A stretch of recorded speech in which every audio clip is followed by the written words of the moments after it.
Hello, good morning. कशा आहात तुम्ही सर्व? अपेक्षा करते मस्त आणि मजेतच असाल. आज होता संडे आणि संडे जरी असला तरी कामांना आपल्याला कधी सुट्टी नसते. संडे हा फक्त नावापुरताच असतो. तर आज संडे असूनसुद्धा मी 7 वाजता वगैरे उठली असणार आणि त्याच्यानंतर मग काय आपल्या कामाला लागली. थोडी मग माझं जे रुटीन होतं ते फॉलो केलं. जसं की कोमट पाणी वगैरे घेतलं, चहा वगैरे घेतला, थोडा वेळ रिलॅक्स केलं आणि त्याच्यानंतर मग मी माझे जे बेसिक कामे असतात ते आवरून घेतले. जसं की झाडू, पोछा, त्याच्यानंतर पूर्ण थोडं डस्टिंग वगैरे केलं. आणि तुम्हाला जसं मी मागे पण शेअर केलं होतं की संडेला आम्ही दोघेच घरी असतो.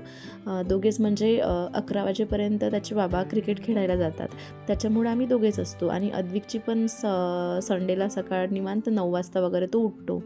तो उठला, त्याने ब्रश वगैरे केलं. अद्विक दूध वगैरे काही घेत नाही, चहा पण नाही, दूध पण नाही, तो काहीच नाही घेत. खाल्लं तर बिस्किट वगैरे खातो आणि डायरेक्ट मग नाश्ता वगैरे करतो आणि मग जेवण. त्याच्यानंतर मग तो उठल्यानंतर आम्ही दोघांनी थोडा टाईम स्पेंड केला आणि त्याच्यानंतर मग मी माझ्या कामाला लागली आणि तो खेळायला लागला. आता माझे बाकी कामे आटपेपर्यंत तो पूर्ण हॉलभर खेळणे करून ठेवतो. बट ते तरी काय करणार. त्याच्यानंतर मग मस्त छान केसांना तेल वगैरे लावून घेतलं. सर्वात पहिले तर मी काय करते की सकाळी उठल्यानंतर तेल वगैरे केसांना लावून घेते. जसं मी तुमच्याशी मागे शेअर केलं होतं की मी ते तेल बनवलेलं आहे घरी, तेच मी तेल लावते. कारण थोडा हिवाळा असल्यामुळं हेअरफॉल वगैरे होत होता, त्याच्यामुळं मग बऱ्यापैकी त्याचा इफेक्ट आहे. तर ते घरीच मी तेल बनवून घेतलं होतं, ते लावलं. तोपर्यंत माझे सगळे कामे वगैरे आटपून घेतली आणि मग मस्त हेअर वगैरे वॉश केले. छान मस्त वाटत होतं सकाळी सकाळी. आणि हेअर वॉश केल्यानंतर मग आज संडे होता, तर बनवायचं काय म्हणून मग एक झणझणीत भाजी बनवायचा विचार केला. तर हे जे चणे होते हे आपण रात्री पण भिजत टाकू शकतो किंवा मग सकाळी पण टाकू शकतो. जसं की 2 तास वगैरे झाले पाहिजे. तर मी काय केलं की मी रात्री तर काही टाकले नव्हते. मग सकाळी उठल्यानंतर काय केलं की सगळ्यात पहिले तर ते चणे वगैरे भिजत टाकले आणि माझ्या स्वयंपाकाच्या वेळेपर्यंत ते छान मस्त भिजलेले होते आणि छान मस्त कुकरमध्ये थोडं मीठ घालून ते कुकरमध्ये लावून दिले. मी जेव्हा स्वयंपाक स्टार्ट करते ना, तर सर्वात पहिले माझं काम असतं की वरण भाताचा कुकर लावणे. म्हणजे काय होतं की आपण इकडे वरण भाताचा कुकर लावला की तो होऊन जातो आणि मग तोपर्यंत तो थंडसुद्धा होऊन जातो.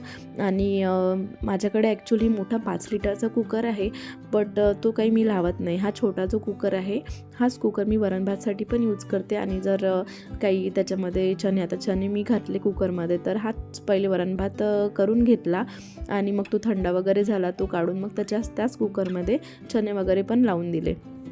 त्याच्यानंतर मग मी पोळ्या वगैरे पण बनवून घेतल्या आणि इकडे पोळ्या पण झालेल्या होत्या, वरण भात पण झालेलं होतं आणि मी सगळी बेसिक तयारी पण केलेली होती भाजीसाठी. तर मी असा जो पेपर टाकते, जेणेकरून आता तुम्ही बघू शकता की मी पेपर टाकलेला होता, त्याच्यामुळं बघा ओट्यावर काहीही कणिक वगैरे काही सांडलेली नाही. ते एक पेपर मी 2 दिवस यूज करते. आणि त्याच्यानंतर मग मी छान मस्त भाजी बनवून घेतली, तुम्ही बघू शकता. आणि एकदम सिंपल भाजी बनवते, एकदम काही त्याच्यामध्ये खूप असा मसाला घालत नाही.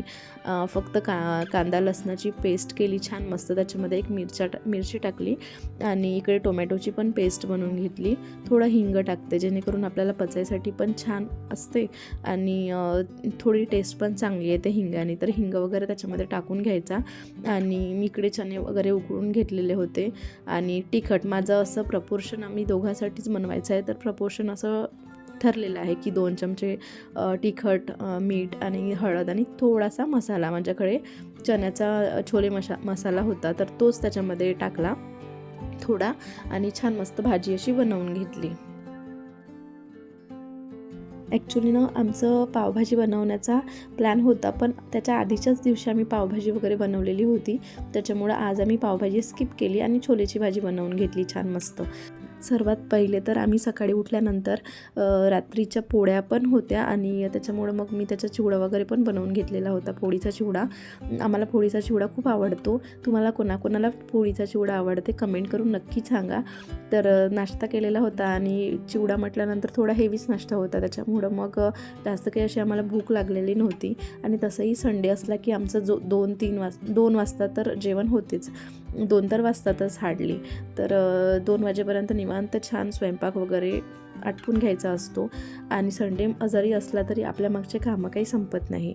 निवांत मस्त जेवण वगैरे झाल्यानंतर काय केलं, कपडे लावलेले होते मशीनला, तर ते वाळत घालून दिले. आणि कपडे वाळत घालता घालता थोडासा फेरफटका मारून होते गॅलरीला. म्हणजेच काय की पाणी कशाला पाणी पाहिजे, किंवा मग कोणते पानं वगैरे सुकले का, किंवा कोणते फुलं वगैरे सुकले का, तर ते पण चेक करून घेतलं. म्हणजे काय होतं की जर सुकलेले पानं असेल किंवा मग फुलं असेल तर ते काढून टाकायचे. कारण मग काय होते की प्लांटची एनर्जी जास्त त्याच्यावरती खर्च होत नाही आणि नवीन कड्या यायला लागतात किंवा मग ब्रांचेस यायला लागतात. त्याच्यामुळे सुकलेले पानं वगैरे काढून टाकायचे. तर छान मस्त दुपारची वेळ झालेली होती आणि ऊन पण होती. तर बघा किती छान मस्त फुलं आलेले आहे. तर हे जे 2 हँगिंग प्लांट्स आहे हे मागच्या वेळी मी नर्सरीमधून आणलेले होते. आणि खूप छान हे शेवंती. आता तुम्ही म्हणाल की शेवंती वगैरे तर सीझनल प्लांट आहे, ते 2-3 महिने राहते आणि मग काय मरून जातात. बट ठीक आहे, छान वाटतं असं मस्त सीझनल प्लांट लावले म्हणजे छान फुलं दिसतात गॅलरीमध्ये. त्यानंतर सकाळी अंघोळ वगैरे झाली होती, तर आमचे टॉवेल होते ते सुकत घातलेले होते, त्याच्या पण घड्या वगैरे करून ठेवून दिल्या कबर्डमध्ये आणि सगळं जागच्या जागेवर ठेवून दिलं की बरं पडतं. सकाळी आज यांनी भाजीपाला आणलेला होता आणि सर्वच आणलेलं होतं, कारण संडे होता तर वेळ असतो, त्यामुळं मग त्यांनी सगळं घेऊन आलेले होते. तर मी सगळं जेवण वगैरे झालं, भांडे वगैरे क्लीन करून झाले, सगळं झाल्यानंतर मग मी तो सगळं भाजीपाला निवडून घेतलेला होता. बराच वेळ जातो भाजीपाला निवडण्यामध्ये आणि स्पेशली मेथी, मला फार कंटाळा येतो मेथी निवडायचा. बट काय करणार ना, आता आपल्याला करावंच लागतं, नाही तर ते खराब होऊन जातं. छान मस्त टोमॅटो वगैरे छान मस्त वॉश करून घेतले. आणि हे जे चणे होते वटाणे, तर वटाण्याचे दाणे काढायला मी अद्विकला आणि त्याच्या बाबाला दिले होते. बसल्या बसल्या एवढं तरी काम करून द्या, तर ते त्यांनी आम्हाला काढून दिले आणि छान मस्त डबीमध्ये वगैरे भरून ठेवले. तर हे जे डबे आहे छान मी ॲमेझॉनवरूनच घेतले आणि खूप छान आहे, 2-3 वर्ष झाले आणि छान राहतो भाजीपाला. तर सगळे मी प्रॉपर असं डब्यामध्ये वगैरे भरून घेतलं. आणि वालाच्या शेंगा आणलेल्या होत्या त्यासुद्धा मी छान डब्यामध्ये भरून घेतल्या. आणि याच्यामुळं काय होतं की लॉंग लास्टिंग राहतो, जास्त लवकर खराब होत नाही भाजीपाला आणि टिकतो बरेच दिवस. त्याच्यामुळं मग मी असं छान डब्यामध्ये भरून ठेवते आणि तुम्ही पण ट्राय करून बघा, डब्यामध्ये खूप छान राहतो. सुरुवातीला तर लग्नाच्या पहिल्या वर्षी तर मला बिलकुल समजत नव्हतं की भाजीपाला कसा स्टोअर करायचा वगैरे, तर खराब होत होता. बट हळूहळू कसं दिवस गेले आणि मग मला समजायला लागलं की आपण कसा स्टोअर करू शकतो. तर ही जी टोपली आहे याच्यामध्ये मी असं शिमला मिरची आणि बीट वगैरे ठेवून दिले, कारण सकाळी बीटचा ज्यूस वगैरे घेतो तर बीट हे यूजमध्ये येऊन जाते. आणि आता डबे संपलेले होते त्याच्यामुळं मग मी पॉलिथिनमध्ये मुळा आणि पत्ताकोबी वगैरे ठेवून दिली आणि सगळं फ्रीजमध्ये व्यवस्थित ऑर्गनाईज करून ठेवलं.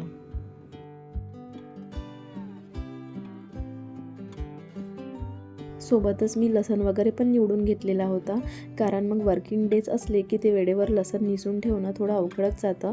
त्याच्यामुळं 2-3 दिवसाचा लसण पण मी निवडून ठेवलेला होता आणि असं छान असं ऑर्गनाईज करून ठेवलं. प्रत्येक गोष्ट जर तोडून ठेवलेली असली किंवा वॉश करून ठेवलेली असली तर आपल्याला स्वयंपाक करायला पण कंटाळा येत नाही आणि स्वयंपाक पण होतो पटकन आणि इझी पण जातं सगळ्या गोष्टी. त्याच्यामुळं मग मी हे असं करून ठेवते. आणि त्याच्यानंतर मग काय, तर जे होतं तो ओटा वगैरे क्लीन करून घेतला. ॲक्च्युली ओटा क्लीन केलेला होता, बट थोडा भाजीपाला वगैरे व्यवस्थित लावायचा होता, त्याच्यामुळं मग ते जेवढं काही राहिलेलं आहे ते सगळं साफ करून घेतलं छान. आणि जेव्हाही ओटा साफ करते मी तेव्हा गॅसच्या खालून पण साफ करतेच, तर जेणेकरून काही कॉक्रोचेस वगैरे होणार नाही. त्याच्यामुळे मग सगळं साफ करून घेतलं मस्त छान. आणि बेसिन वगैरे पण भांडे वगैरे तर वॉश करून झालेले होते, तर बेसिन वगैरे पण छान वॉश वगैरे करून घेतलं, पाणी वाईप वगैरे करून घेतलं आणि सगळं क्लीन झालेलं होतं आता. ॲक्च्युली मागच्या संडेला आम्ही गावाला गेलेलो होतो. तर गावाला गेलो तेव्हा मग मी काही कटिंग्स आणलेल्या होत्या आणि त्या पाण्यामध्ये ठेवलेल्या होत्या, जेणेकरून त्याला रूट्स आले पाहिजे. तर टँगल हार्ट आणलेलं होतं, आणखी 1-2 प्लांट्स होते. तर आणि हे जे प्लांट्स होते मला ट्रान्सफर करायचे होते, कारण याच्यामध्ये त्याची प्रॉपर ग्रोथ होत नव्हती. त्याच्यामुळं मला ते दुसऱ्या कुंडीमध्ये ट्रान्सफर करायचे होते. तर त्यासाठी मी काय केलं की माती घेतली आणि त्या मातीमध्ये कोकोपीट वगैरे मिक्स केलं आणि हे जे प्लांट आहे हे ट्रान्सफर करून घेतलं. आणि सोबतच जे माझ्या कटिंग्स आणलेल्या होत्या मी गावावरून, तर त्या पण कटिंग सगळ्या लावून घेतल्या. आणि जे झाडं आहे, ही गॅलरी जी आहे ही माझी किचनमधली गॅलरी आहे. तर या गॅलरीमध्ये पण भरपूर झाडे आहे. तर सगळ्या झाडांना मी चेक करून घेतलं, कोणाला पाणी द्यायचं आहे नाही द्यायचं आहे, कोणाचे पानं वगैरे खराब झाले असेल तर ते कट करून घेतले आणि सगळ्या झाडांना मस्त छान असं खत देऊन दिलं.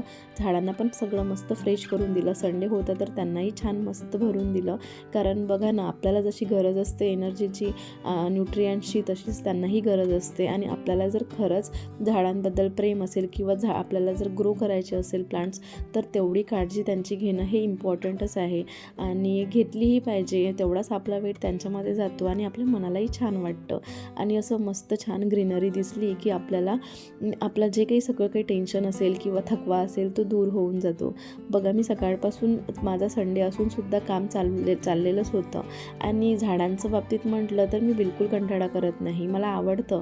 ॲक्च्युली तसं पाहिलं तर खूप बिझी डे असतो, बट तरी पण मी वेळातला वेळ काढून झाडांना एकदा तरी वीकमधून एकदा तरी चेक करते त्यांचं खतपाणी वगैरे. आणि रोज पाणी द्यायचं काम हे माझ्याच मागे असतं. झाडांना, सगळ्या झाडांना मी पाणी देते. दोन्ही गॅलरीमध्ये जाऊन गॅलरीतल्या झाडांना पाणी देते. शिवाय बाहेरसुद्धा काही झाडे ठेवलेली आहे. तर ही जी आहे ही कटिंग्स लावली मी, आजच लावलेली आहे ही कटिंग्स.